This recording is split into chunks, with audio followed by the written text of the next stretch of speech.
जय शनिदेव जय श्री राम भाइयों। आज का जो हमारा विषय है गुप्त धन कैसे निकाला जाए, इसके ऊपर आज हम चर्चा करने वाले हैं, विश्लेषण करने वाले हैं। अगर आपने चैनल को सब्सक्राइब नहीं किया, फॉलो नहीं किया, तो सबसे पहले चैनल को सब्सक्राइब करिए, फॉलो करिए, लाइक करिए, शेयर करिए। देखिए भाइयों, आप सब लोग जानते हैं कि जो इंद्रजाल विद्या है, नारायणी विद्या है, अघोर विद्या है, ये हमारे खानदान में 5 पीढ़ियों से चलती आ रही है। और जो हमारे दादा गुरु थे, बहुत ही बड़े तांत्रिक विद्वान पंडित थे। इसी वजह से जो हमारा जो तंत्र मंत्र का जो चैनल है, इस पर हमेशा हम सही जानकारी देने की कोशिश करते हैं।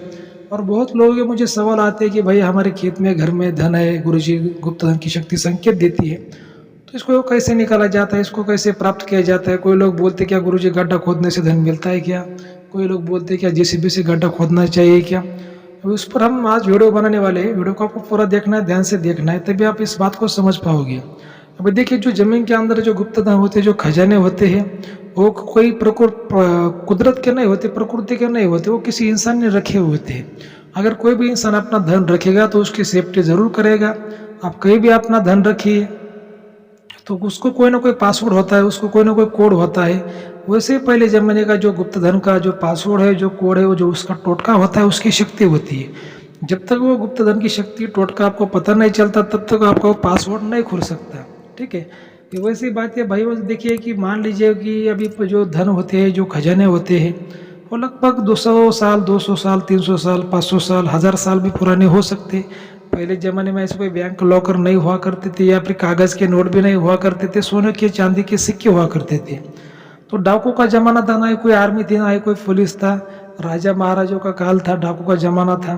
तो लोग क्या करते थे, बड़े बड़े पैसे वाले शाहूकार हो या फिर कोई गरीब भी हो, तो जमीन के अंदर गड्ढा खोद के धन को छुपाए रखते थे। उस पर कोई ना कोई छोटा मोटा बिच्छू का हो, सांप का हो, किसी औरत का हो, जितना बड़ा धन होगा उतना बड़ा उसका टोटका होता है। जैसे जितना बड़ा घर होगा उतना ही घर का बड़ा गेट होता है, उतनी उसकी सुरक्षा होती है, उतना ही बड़ा वो घर का ताला होता है। वैसी बात है। तो जितना बड़ा धन होगा उतना ही बड़ा उसका टोटका होगा, शक्ति होगी।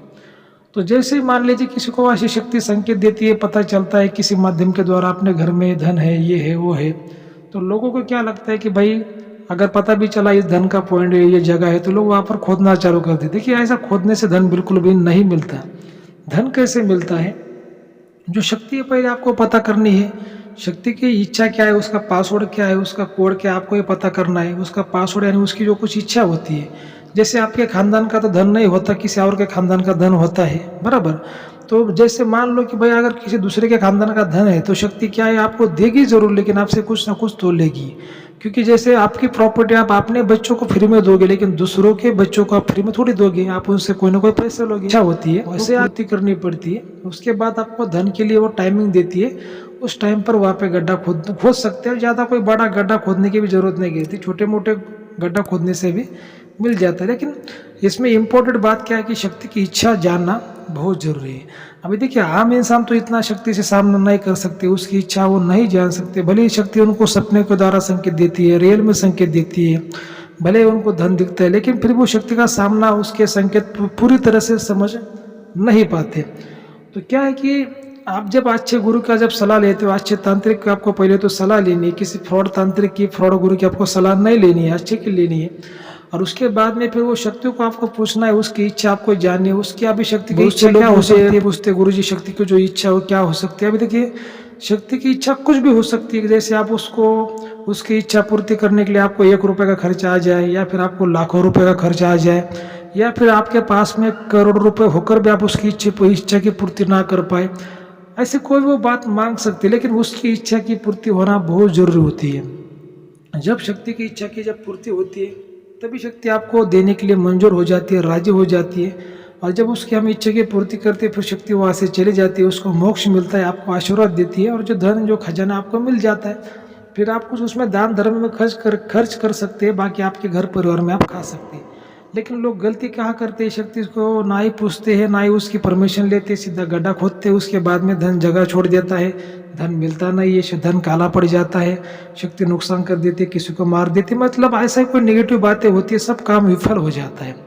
और ये शक्ति की इच्छा जानना कोई छोटे मोटे तांत्रिक का काम नहीं होता। छोटे मोटे तांत्रिक क्या करते हैं, शक्ति की इच्छा तो जान लेते हैं, लेकिन शक्ति उनको गुमराह कर देती। शक्ति की ऐसी खुलेआम उसकी इच्छा पूछी नहीं जाती। शक्ति की जो इच्छा है जो पवित्र अग्नि में उसको पूछा जाता है, पवित्र हवन में शक्ति की इच्छा पूछी जाती है, तब शक्ति आपको बराबर बता देती है कि भाई कैसे करना है, क्या करना है। क्योंकि अगर आप शक्ति को ऐसी खुली हवा में आप पूछोगे ना, तो शक्ति आपको बता तो देगी, लेकिन वो गारंटेड बात नहीं बताएगी।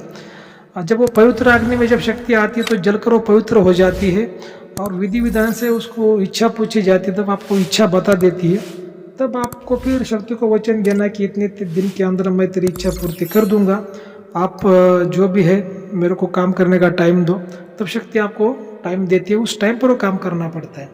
मतलब ये इंद्रजाल विद्या की आवर विद्या की प्रोसेस है। बहुत जो कुछ तांत्रिक होते नहीं जानते, वो क्या कर देते कि भाई वो कुछ मिस्टेक कर देते, नुकसान कर देते हैं, और जो हाथ में जो आया हुआ काम वो विफल हो जाता है, किसी का नुकसान हो जाता है, कोई व्यक्ति मर जाता है, ऐसी बातें होती है। लेकिन क्या है कि देखिए, ऐसे जो आज का जो ज़माना है भाई, वो कभी कभी क्या होता है, कोई छलावा भी होता है, कई कई धन नहीं भी होते, कोई तांत्रिक शक्तियाँ भी होती है। तो ऐसे लोगों को क्या लगता है कभी कभी, भाई मेरे घर में धन है, तो वहाँ पर देखने के बाद पता चलता है कि भाई यहाँ पर तो कुछ भी नहीं है, कोई साया है, कोई निगेटिव शक्ति है। कभी कभी ऐसा भी होता है। देखिए क्या होता है ना कि इसमें बहुत से राज होते हैं, बहुत सी बातें होती है। ऐसा ना ही मैं आपको 2-4 मिनट में समझा सकता हूँ और आप ना ही समझ सकते हैं। लेकिन जो आज का हमारा जो विषय था कि धन को निकालने के लिए क्या गड्ढा खोदने की ज़रूरत होती है क्या, तो भाई वो सबसे पहले गड्ढा खोदने की बिल्कुल ज़रूरत नहीं होती, क्योंकि गड्ढा खोदने से धन नहीं मिलता। शक्ति की इच्छा जानना बहुत ज़रूरी होता है। जब तक आप शक्ति की इच्छा नहीं जानते, उसकी इच्छा पूर्ति नहीं करते, तब तक आप गड्ढा खोदने से कोई मतलब नहीं होता। इसके लिए आपको पहले तो अच्छे गुरु की सलाह लेनी है, अच्छे पंडित तांत्रिक की सलाह लेनी है, तभी आप आगे उसी बातों को कर सकते हैं। लेकिन हमारे चैनल का ये भी मकसद है, ये भी संदेश है भाई, वो कभी भी कानून के खिलाफ, कभी भी धर्म के खिलाफ कोई भी काम आप मत करिए, फिर बाकी आपकी मर्जी।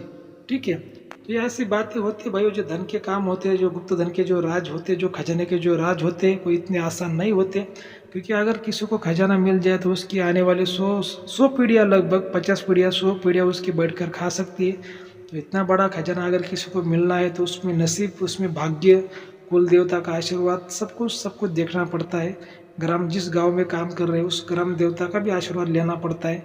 बहुत सी बातों को देखा जाता है। कभी भी लालच में काम नहीं किए जाते, कभी भी जल्दबाजी में काम नहीं किए जाते। ऐसे कामों में सब्र रखना पड़ता है। तो ठीक है, अगर आपको आज का वीडियो अच्छा लगा है तो अपने चैनल को सब्सक्राइब करिए, फॉलो करिए, लाइक करिए, शेयर करिए। जय शनिदेव, जय श्री राम, धन्यवाद।